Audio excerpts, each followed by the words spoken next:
Hello to everyone! In this lesson, we're gonna talk about basic element which is used in many dance styles. Figure 8, which we draw parallel to the floor. It may be in both directions, outside and inside. Keep your legs not wider than shoulders, change weight from one leg to another, and make twist when standing on one leg. In such a way, you change direction of the hip. And then step on the other leg. Again, change weight, twist, change weight.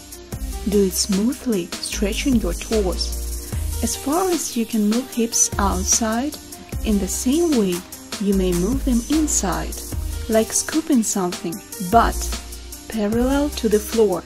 Don't lift your hips up. It's a basic movement. I'm sure you can easily handle it. Subscribe to my channel to see more useful tutorials.